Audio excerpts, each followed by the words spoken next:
Bonjour à toutes, on se retrouve aujourd'hui pour une nouvelle vidéo Project Life avec le kit de Mars dans mes pochettes qui est un kit avec des cartes et des petits embellissements die-cut étiquettes de chez L Studio qui propose des petits ensembles comme ça tout assortis et également des papiers de Béatrice Garny. Donc j'ai commencé par découper le papier de la collection de Béatrice Garny en celui qui comporte toutes les cartes PL. Donc je les ai toutes découpées. Et j'ai découpé aussi les papiers 30-30, celui que l'on voit blanc avec les petits feuillages noirs, pour me créer des cartes de, de plus grande dimension. Donc du coup, j'ai utilisé ça et aussi un morceau de Bristol blanc pour compléter et faire une autre carte. J'ai ajouté mes photos. Et je me suis servi, ensuite on va le voir, d'une planche, de quelques planches de tampons et notamment celle du kit. Donc du coup, j'ai rajouté sur mes cartes des cartes 4 par 6, une du kit et une de Béatrice. Et j'ai découpé dans le papier que l'on voit à l'écran là, des petits éléments, le papier dans le kit également, des petits éléments pour créer des petites étiquettes embellissements sur ma page. Donc là, voilà les petits die cut que j'ai découpé dans le kit. Et j'ai également découpé mes lettres et mon numéro de semaine avec un alphabet dans ma Big Shot, sur une chute de papier noir. Ça doit être un alphabet Timols, je crois, de chez C6. Donc du coup, je m'en suis servi pour le titre de ma carte. Donc j'ai placé mes petits embellissements, mes petites étiquettes. Vous voyez, le kit est super punchy, il est très coloré, il est vraiment super sympa. Du coup, voilà, j'ai mis aussi un petit embellissement de bois du kit et puis j'ai positionné le petit tampon que vous voyez là, qui est dans votre kit, si vous l'avez. C'est un petit tampon Show and Flower et celui-ci qui vous pouvez trouver en boutique, qui est un tampon Kelly Creates avec une planche un peu fleurie. Là, vous avez une bordure fleurie. Une couronne, quelques feuillages, enfin une planche de tampon très chouette. Et alors, une fois n'est pas coutume, j'ai tenté l'expérience d'écrire mon journaling à la main. Alors, bon, que dire? C'est... Voilà. Que dire? Non, en fait, j'ai beaucoup de mal à apprécier le résultat.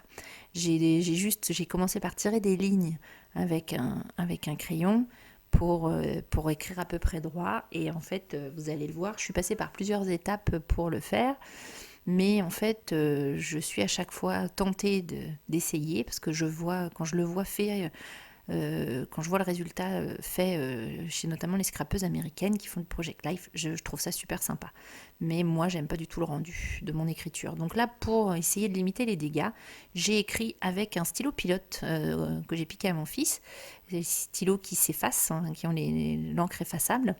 Donc du coup, j'ai commencé comme ça. Bon. Le rendu fait que l'encre n'est pas très intense, donc bon, ça me plaisait pas trop. Donc en fait, après avoir tout écrit, je vais repasser avec un stylo noir, enfin avec un feutre noir sur mon écriture déjà faite pour intensifier un peu la couleur. Là, vous avez vu, j'ai même gommé mes lignes parce que je ne vais pas être bien alignée, enfin ça me convenait pas en termes de distance. Donc voilà, bon, j'ai beaucoup de mal. J'ai beaucoup de mal avec le résultat, mais en même temps, sans pratique, il n'y aura pas de progrès. Donc bon, soit, je ne sais pas si certaines d'entre vous le font, d'écrire à la main. Je ne sais pas si ça vous a demandé beaucoup de temps avant d'être satisfaite du résultat, ou si voilà, si c'est naturel, donc du coup vous vous posez pas de questions. Moi je sais que j'ai beaucoup de mal. Mais bon, sur cette carte là que j'avais envie d'utiliser, c'était difficile de taper le journaling au traitement de texte parce qu'avec les numéros, du coup on perdait un peu, c'était difficile quoi. Donc là vous voyez, je suis en train de repasser mes mots, mes phrases avec le feutre et j'ai tiré des petites lignes. Mes petites lignes au crayon, je les ai repassées au stylo feutre voilà, pour donner un petit effet ligné sur ma carte. Bon. Voilà, c'est perfectible comme résultat. Ça viendra peut-être ou pas. Je ne sais pas si je vais persévérer dans cette voie-là. Donc là, je vais m'occuper de ma carte titre et je vais tamponner dessus la bordure du tampon floral là, de Kelly Creates. Donc elle est vraiment très sympa. Donc au début, quand je l'ai tamponnée, je pensais la laisser en noir, enfin juste le tamponnage. Comme le kit était déjà bien coloré, la page était déjà bien colorée, et puis j'ai pas pu résister à l'envie de faire une petite colorisation. C'est vrai que c'était assez tentant. Donc du coup, je l'ai colorisé à l'aquarelle avec les palettes Prima, donc essentiellement la palette classique, et pour une couleur avec la Woodland. Donc on va le voir juste après. Là je vais le collage des lettres. C'était peut-être pas indispensable à laisser sur la vidéo, j'aurais peut-être pu couper. Mais du coup, oui, la colorisation, sur le moment, bon, j'aimais bien l'effet noir et blanc qui est très sympa aussi. Puis après, bon, c'est vrai que je me suis laissée tenter par, par, le, par la colorisation des fleurs. Vous avez aussi dans la planche une jolie couronne fleurie. Il y a également une petite bannière tout entourée de fleurs. Il y a des feuillages. Enfin, elle est vraiment sympa cette planche. Elle est disponible en boutique et en plus, alors là, pour le coup, à un prix super abordable. Je crois qu'elle doit être à 6,95, je crois, si je ne me trompe pas. Et il y a quand même pas mal de tampons dessus. Franchement, je, voilà, je l'avais vu sur une vidéo de Perrine il y a déjà un moment, je crois, mais ça fait déjà un moment, hein. Voilà. Et l'autre fois, je me suis dit, mais oui, mais elle est en stock, donc oui, oui, je prends. Voilà. Donc là, vous voyez, j'avais colorisé ma première fleur. Donc j'ai utilisé la palette classique, j'ai pris le violet foncé, et j'ai ajouté du rose pour éclaircir un peu le violet et avoir quelque chose un peu entre les deux. Et du coup, j'ai utilisé ma couleur assez condensée, assez pure, pour faire certaines zones. Et j'ai étiré ensuite mes zones en trempant mon pinceau dans l'eau pour diluer un petit peu la couleur et donner un effet plus fondu et plus clair sur le reste de la fleur. Alors attention, hein, ça reste très amateur comme technique. Je ne suis pas du tout une pro de l'aquarelle. Voilà, j'essaie de donner un petit peu de dimension et un petit peu de volume à ma colorisation, mais enfin voilà, c'est largement perfectible là aussi. Si vous voulez voir de belles vidéos sur les colorisations et l'utilisation de l'aquarelle, je ne saurais trop vous envoyer sur la chaîne d'Anne-Lise qui fait des choses magnifiques. Donc là, c'est vraiment très pro, il y a de la technique. Moi, voilà, sachant qu'en plus, là, on est sur une carte PL standard, hein, on n'est pas du tout sur du papier aquarelle, donc évidemment, le, le dégradé de couleur se fait quand même beaucoup plus difficilement que sur un vrai papier aquarelle où on pourrait bien récupérer le dégradé et bien fondre ses couleurs l'une l'autre. Bon là c'est vraiment pour le plaisir de coloriser le tampon et puis de donner un petit peu de relief au motif en mélangeant un petit peu une couleur plus diluée et une couleur plus intense. Donc c'est vrai que bon, on voit on voit les petites nuances, ça reste assez léger. Et c'est vrai que et puis c'est totalement voilà, hein, vous voyez, je positionne je mets ma couleur un peu au hasard, des fois un petit peu en bordure, des fois plus au cœur du pétale, des fois un petit peu plus à l'extérieur. Enfin, fais vraiment au feeling, j'ai pas trop de technique à donner pour ça. Je m'amuse un peu, mais je suis très très loin d'avoir une belle pratique comme peut vous les montrer, une belle pratique comme peut vous la montrer Annelise sur ses vidéos. Donc là, voilà, j'ai pris l'orange. Donc là, on voit bien, hein, je mets le pigment pur, enfin quasiment pur, au centre de ma fleur. Et puis, je vais venir l'étirer pour donner un petit peu de relief, un petit peu d'ombrage au motif. Voilà, sans pour autant avoir quelque chose de très précis. Donc là, j'avais un petit peu, je sais pas, j'ai dû prendre un peu de vert sans m'en rendre compte sur le bord de mon pot. Et du coup, j'ai essuyé un petit peu mon aquarelle pour enlever la petite teinte qui venait se mettre en trop. Et puis bah là, du coup, je renforce un petit peu là sur les bords de mes pétales pour mettre un petit peu d'ombre. Donc avec mon pigment complètement pur, je trempe mon pinceau et puis après je l'essuie sur mon chiffon pour essayer de récupérer de récupérer un peu de la couleur qui était posée sur le papier et de ne pas avoir une trop grosse, un trop gros amas de couleurs et d'eau. Donc là, du coup, j'avais oublié une petite fleur dans les tons plus violets. Le cœur de mes fleurs est fait dans le jaune ocre qui est dans la palette Woodlands.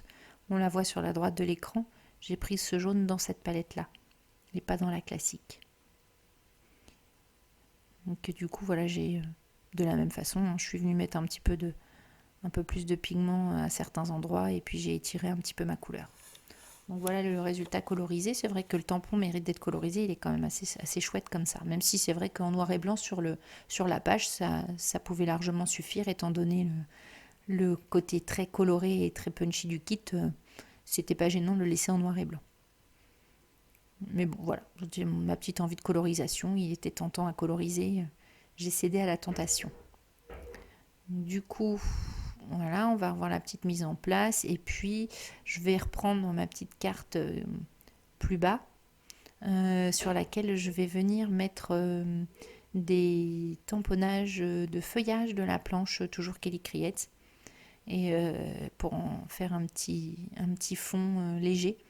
Donc ça va être voilà, je prends l'emplacement de ma carte sur le papier blanc et puis je vais venir tamponner mon feuillage dans une encre Casey Art en gris, c'est un gris clair, assez clair, pour rester pour ne pas trop habiller le fond, puisqu'il va y avoir le tampon Show and Flower aussi qui va venir se mettre par-dessus. Donc du coup, je vais le faire une deuxième fois. Alors ça va se superposer avec le premier, mais comme c'est caché par la carte PL, c'est pas gênant. Ce qui m'intéresse, c'est d'avoir juste le feuillage qui dépasse derrière la carte. Donc voilà, la superposition évidemment est pas extrêmement intéressante, mais c'était juste pour avoir les deux petits feuillages en fond. Et puis du coup, je vais tamponner mon petit texte Show and Flower, pareil sur l'emplacement libre. Donc là, je vais reprendre ma plateforme de tamponnage pour bien être sûr d'avoir tout mon texte bien imprimé et de pouvoir y revenir sans problème si besoin. Bien qu'avec la Versafine claire, on a franchement une qualité de tamponnage qui est quand même assez exceptionnelle. Je trouve que vraiment, alors là je suis assez séduite par l'encre. On a une l'intensité du noir et puis le rendu des tampons est vraiment sympa. Donc ce tampon-là, vous l'avez dans votre kit. Il est vraiment très chouette aussi. Petit message. Il est vraiment très mignon. Et donc voilà, pour la suite, j'ai juste après fait quelques tamponnages supplémentaires. En plus de mes petites étiquettes, dont une minuscule pince à linge qui vient d'une planche des ateliers de Karine, Green & Graphic, une des planches sur cette collection. Et je vais les détourer en fait. Et puis les mettre au niveau d'une petite étiquette et au niveau de ma photo sur ma carte du haut, comme si elle était suspendue par les épingles. Voilà, elle me faisait envie cette petite pince à linge. Et de même, on va avoir, voilà, je découpe des petites étiquettes supplémentaires encore dans le papier de Béatrice Garny. Ce papier-là, vous pouvez très bien y venir avec des petites perforondes ou des petits die ronds. Je ne sais pas si certaines d'entre vous ont également un die qui était de chez Casey Art avec des formes triangles. C'est un 2, 3, 4, 5, 6, un hexagone. Hexagone aussi, il y avait les die, et ça s'adapte pas mal au papier aussi. J'ai regardé ça pendant que je faisais ma page. Là, j'avais des papiers qui étaient lignés, donc j'ai découpé autour, mais on peut aussi très bien venir poser les formes Casey Art sur des textes qui ne sont pas entourés, et ça peut être assez sympa en rendu aussi. Les dimensions des die s'adaptent bien. Bon, là, j'ai mis juste une petite pointe de couleur sur mes petites épingles, hein, c'est vraiment là pour le détail. Et voilà, je les positionne sur mes éléments. Et je vais venir tamponner aussi une petite fleur qui est toujours de la planche Kelly Creates et que je vais coloriser aussi pour compléter, c'est au niveau de ma carte tout en bas à droite, je crois. Oui, c'est ça. Donc du coup, je reprends les mêmes couleurs que tout à l'heure. Hein. Je suis restée sur le même, voilà, sur les mêmes couleurs. Donc je refais mon centre de fleurs en ocre de la palette Woodland. Et je reprends ma palette classique pour remettre le violet. Mon mélange de tout à l'heure. De la même façon, hein, je reprends voilà, le pigment le plus concentré au centre de ma fleur.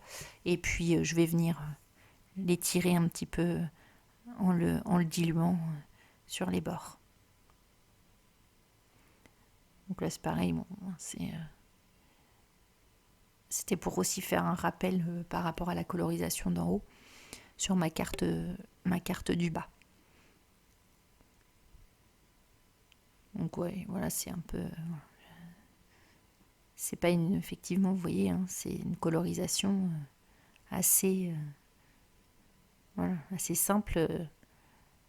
Je ne suis, et je le redis, pas une pro de la colorisation. Oui, j'ai utilisé un petit peu de la palette Woodland pour mes feuilles aussi, pour le vert des feuilles. Puis je suis venue aussi ajouter quelques petites traces, quelques petites gouttes au Posca blanc sur mes fleurs. J'ai vu ça effectivement alors sur les vidéos de Pink Lola. Vous pouvez trouver sur YouTube maintenant et sur Instagram. Je l'ai vu l'autre fois, j'ai regardé ses vidéos. Elle fait des trucs super à l'aquarelle aussi. Et je l'ai vu mettre quelques petits traits de Posca, j'ai trouvé ça sympa et du coup je les ai ajoutés. Bon là on les voit pas beaucoup en vidéo, on voit pas beaucoup le rendu, mais c'est vrai qu'il faut que je garde ça en tête quand je fais une colorisation, ça apporte quand même un petit effet intéressant. Donc voilà, je vous laisse avec les photos, j'espère que cette page vous aura plu. Je vous dis à très bientôt pour une nouvelle vidéo.